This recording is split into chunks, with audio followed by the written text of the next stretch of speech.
January 15, 2025. I still can't believe what I found today. My hands are shaking as I type this.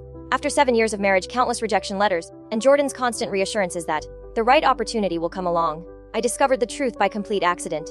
I was using Jordan's laptop because mine crashed while I was finalizing materials for yet another job application. This one to replace Mrs. Henderson at Westlake High when she retires next semester. Jordan was in the shower, and I needed to check if I'd saved a recommendation letter from my old professor to my cloud drive. When I opened the email to search, I saw a folder labeled Alex Career that I'd never created. Curiosity got the better of me. Inside were dozens of emails spanning back almost 5 years, emails from Jordan, pretending to be different people, to schools and programs I'd applied to. The first one I opened was to Hartwood Academy of Music, where I'd applied for the assistant director position last year. The position I was so qualified for that I'd cried for days when they rejected me without even an interview. The email was from David Chen, supposedly a former colleague at my current school, warning them about my inconsistent teaching methods and difficulties working with other faculty members. It even mentioned an incident where I supposedly lost my temper with a student, something that has never happened in my entire teaching career. I felt physically ill reading it. The email was sent from a Gmail account, but the writing style was unmistakably Jordan's.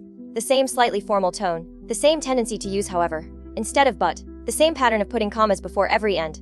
I kept reading. There were more, so many more. Deleted voicemails about auditions that Jordan claimed never came through. An email declining an invitation for me to perform at the Regional Music Educators Conference. An invitation I never even knew I received. And most disturbing of all, subtle notes Jordan had made about ways to undermine my confidence before interviews. Mention funding cuts in arts education the night before. Ask about that difficult student to bring up anxiety.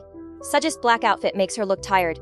I heard the shower turn off and quickly closed the laptop. I felt like I was going to throw up. 7 years.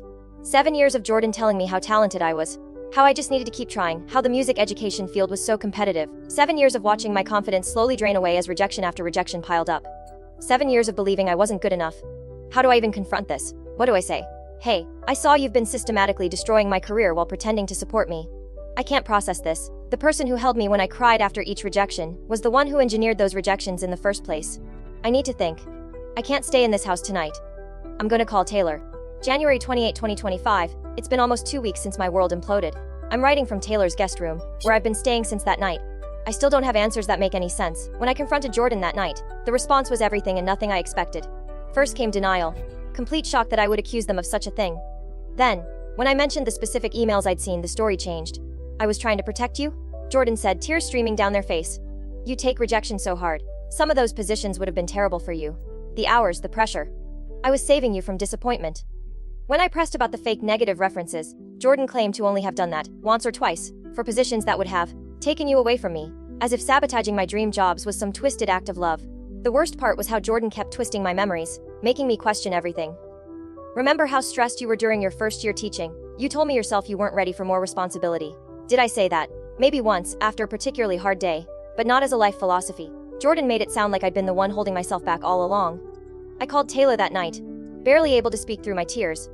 She came immediately and helped me pack enough for a few days. As we were leaving, Jordan kept alternating between begging me to stay and angrily accusing me of overreacting, of being ungrateful for all the support they'd provided while I chased my own realistic dreams.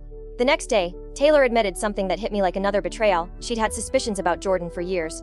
There was always something off about how they talked about your career, she said. Like they were playing both sides. Building you up when you were together, but subtly dismissing your ambitions when you weren't around.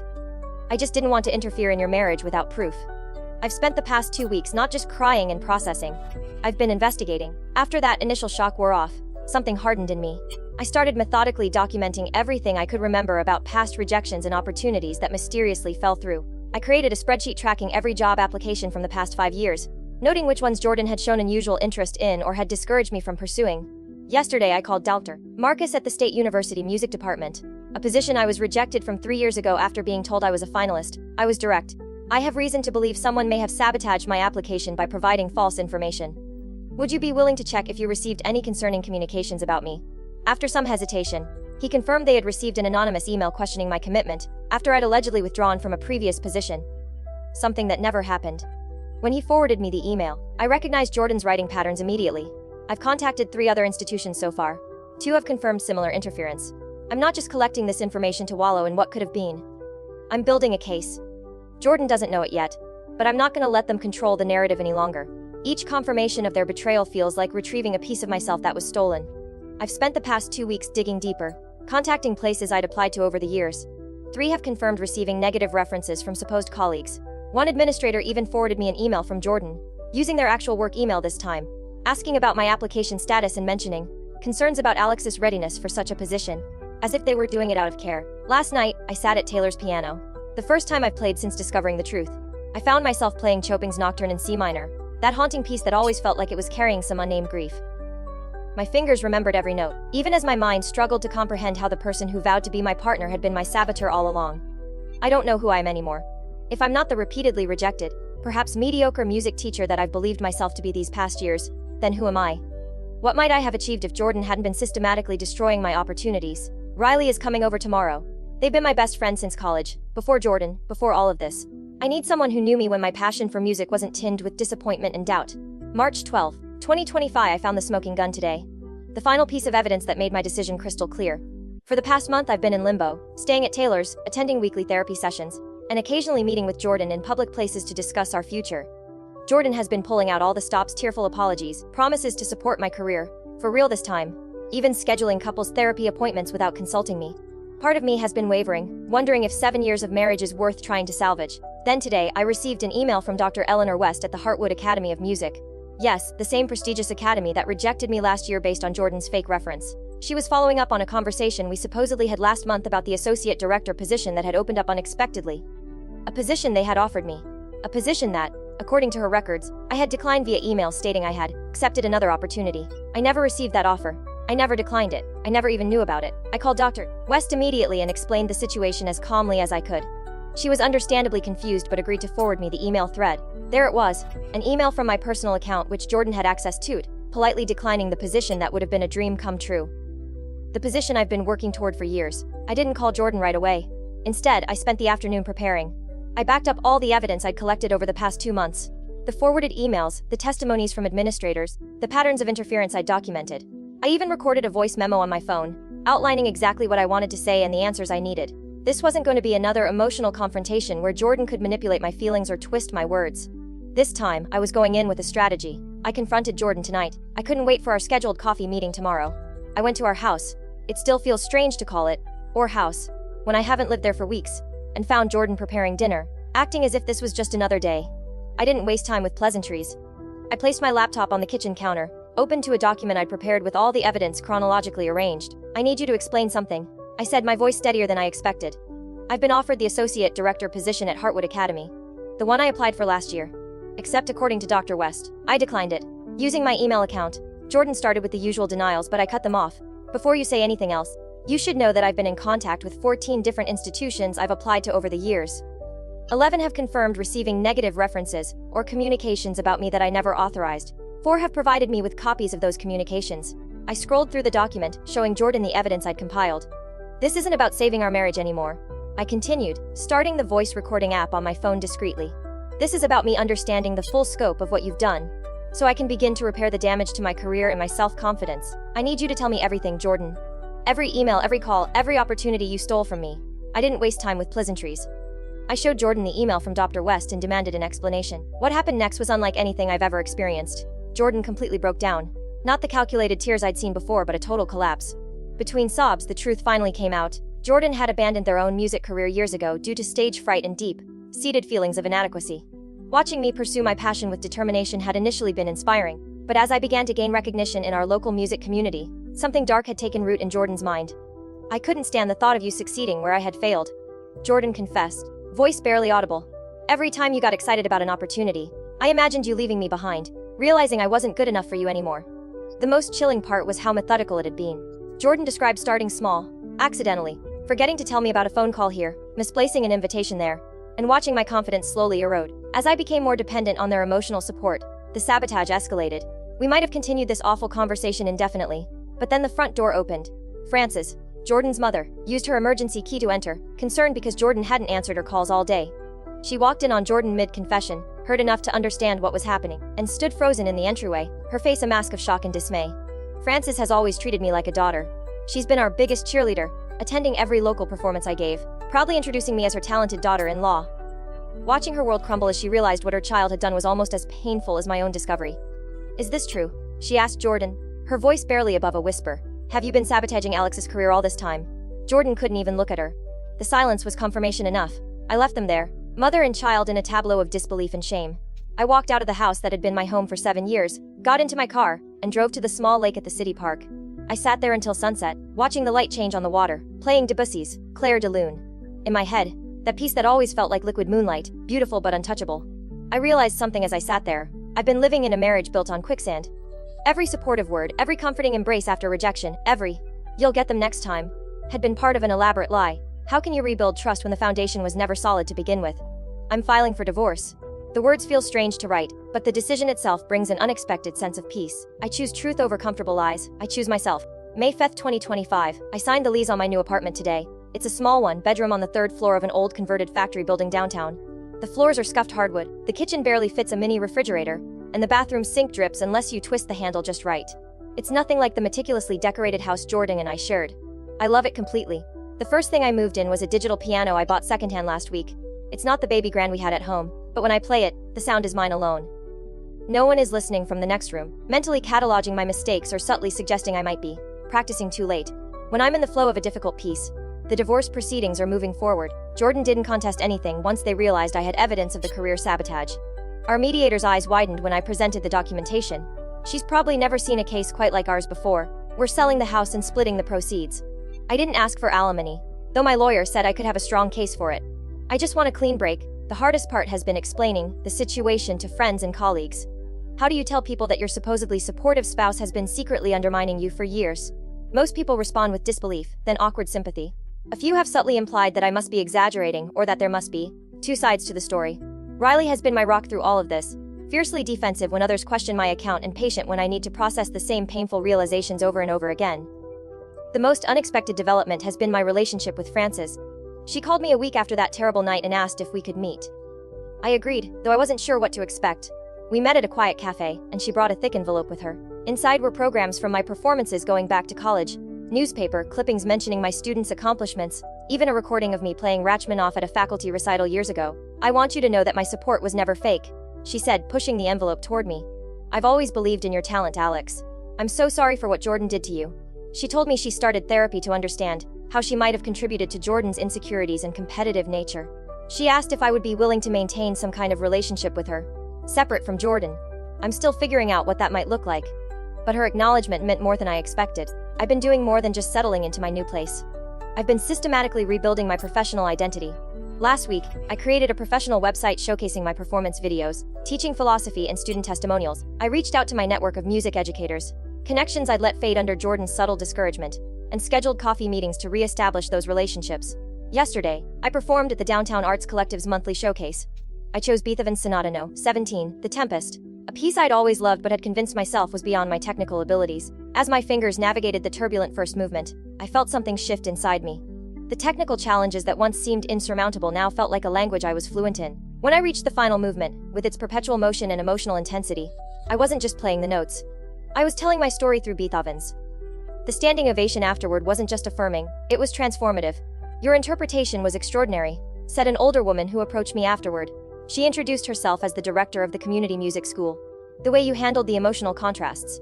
I haven't heard it played with such authentic feeling in years. Would you consider teaching a master class for our advanced students?" I've started performing again at local venues.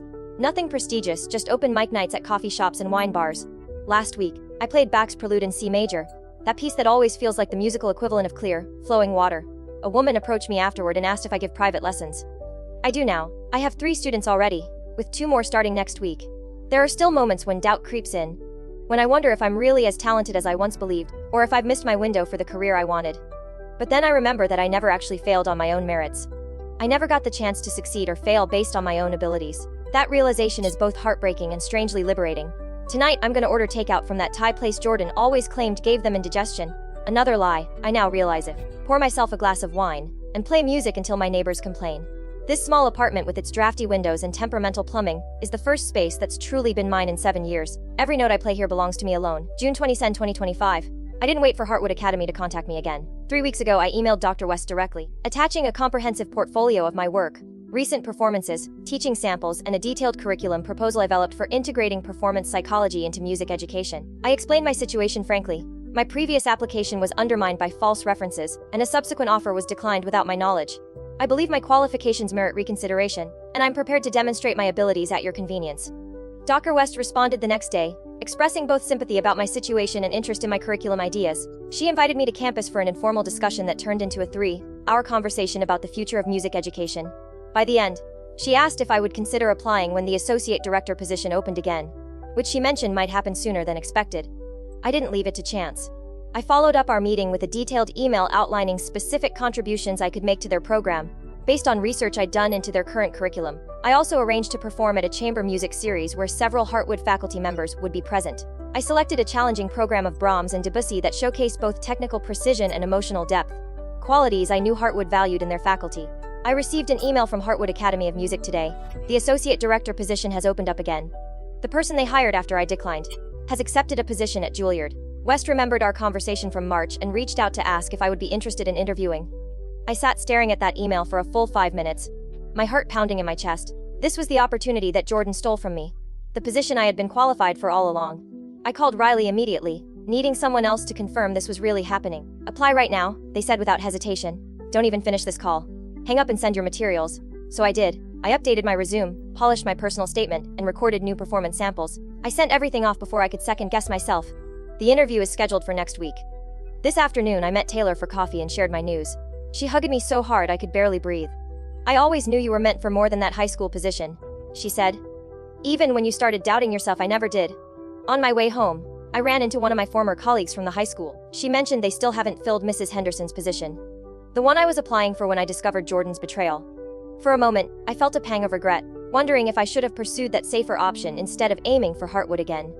Then I remembered, I don't have to settle anymore. I don't have to temper my ambitions to accommodate someone else's insecurities. When I got back to my apartment, there was a small package waiting outside my door. Inside was a vintage metronome with a note from Francis, to keep time on your new journey. With love and belief in you. It was unexpected and touching, a tangible reminder that not everything in my past was built on deception. I've been preparing for this interview like an athlete training for the Olympics. I've researched Hartwood's curriculum thoroughly, prepared specific ideas for program development, and practiced answering potential interview questions with Riley, who doesn't hesitate to challenge me when my responses lack confidence or specificity. This evening, I gave a lesson to Mia, my most promising student, a 16-year-old with extraordinary talent but crippling performance anxiety. As we worked through Chopin's Ballade No. 1, I recognized in her the same self-doubt that had plagued me for years. The notes aren't the problem, I told her, moving to sit beside her on the bench. You've mastered those. It's the voice in your head telling you that you're not good enough that's holding you back. I shared a technique my new therapist taught me. Before you play, acknowledge the doubt, then deliberately set it aside. Say to yourself, I see you fear, but you don't get to drive today. We practiced this together, and when she played the piece again, the transformation was remarkable. Her phrasing more confident, her dynamics more intentional. That's who you really are as a musician, I told her as she finished, her eyes wide with surprise at her own playing. That's your authentic voice. As she left, I realized I was teaching her what I was still learning myself, how to reclaim your voice after it's been silenced. In helping her, I was reinforcing my own recovery. I've been practicing Beethoven's Pathétique sonata for my interview performance. The first movement always struck me as a battle between darkness and light, between crashing despair and delicate hope. It feels appropriate for this chapter of my life. There's a particular passage where the melody emerges from a thunderous section, notes climbing upward like someone finding their way out of a storm. Every time I play it, I feel something breaking open inside me. Tonight as I was practicing, my downstairs neighbor knocked on my door. I braced myself for a noise complaint, but instead, she asked if I gave adult piano lessons. I've been listening to you play for weeks, she said. It makes me want to learn. Another student added to my growing roster. I don't know if I'll get the Hartwood position. The competition will be fierce, and despite the evidence of Jordan's sabotage, years of rejection have left their mark on my confidence. But for the first time in a long time, I'm approaching an opportunity without someone secretly working against me. Whatever happens, the outcome will be based on my actual abilities, not someone else's manipulation. August 15, 2025. I'm writing this from my new office at Hartwood Academy of Music. My name is on the door, Alexandra Chen, Associate Director. Every time I walk past it, I still do a double take. The interview process was even more intense than I'd anticipated. 3 rounds of interviews, teaching demonstrations, and performance evaluations. For the final round, I was asked to teach a master class for advanced students, while the selection committee observed. I chose to focus on emotional authenticity in technical passages, demonstrating how even the most technically demanding sections of music can and should convey specific emotional qualities. As I worked with a student on a particularly difficult passage from Liszt's La Campanella, I found myself saying, technical perfection without emotional intent is just gymnastics. What are you trying to say with these notes? The student's second attempt transformed the showpiece into something meaningful and personal. Later, West told me that moment had solidified their decision. They wanted someone who could teach students not just to play notes, but to find their voices. When Dr. West called to offer me the position, I was preparing dinner in my tiny kitchen. I had to sit down on the floor, my back against the refrigerator, as she detailed the salary and benefits package. It was more than Jordan and I had made combined. Your passion for music education is exactly what we're looking for, she told me. And your resilience, well, that's something we can't teach. Only she knew the full extent of that resilience. I started 3 weeks ago. My days are filled with curriculum development, faculty coordination, and yes, teaching. I have my own advanced piano students, bright-eyed teenagers who remind me of myself at that age. Before doubt and betrayal dimmed my light. The divorce was finalized last month. Jordan sent me an email afterward. The first direct communication we've had in months. It was a lengthy apology that seemed genuine but also included subtle reminders of good times, and hints that perhaps someday we could start fresh. I didn't respond. Some bridges can't be rebuilt once they've burned. I'm still in my small apartment, though I could afford something larger now. There's something comforting about the space that witnessed my rebuilding. Maybe next year I'll look for something with better acoustics and room for a baby grand. But for now, this place feels like a cocoon from which I've emerged transformed. I've established a new routine that would have been unthinkable in my life with Jordan. Every morning, I practice for an hour before work. Not frantically preparing for some specific performance, but exploring pieces I've always wanted to master. Last week, I finally conquered Ravel's Gaspard de la Nuit, a piece Jordan once suggested was probably too technically demanding for me. The satisfaction of those final notes resonating in my apartment was indescribable. I'm also composing again, something I abandoned years ago after Jordan subtly criticized a piece I was working on, suggesting it was derivative of Sadie. My first completed composition in 7 years will be performed at Hartwood's faculty recital next month. It's a solo piano piece called Silenced Symphony, a musical journey from constraint to liberation that tells my story without a single word. Frances still calls once a month. Our relationship has evolved into something unexpected. A friendship based on mutual respect rather than family obligation. She never mentions Jordan unless I ask, which I rarely do. Last week, she attended a chamber music performance where I played Schubert's Trout Quintet with some colleagues. Seeing her in the audience felt strangely affirming, as if one piece of my past was being integrated into my new life rather than discarded. Riley and Taylor have been my constants throughout this transformation. They've helped me move furniture, listened to me practice the same passage 50 times without complaint, and celebrated every small victory along the way.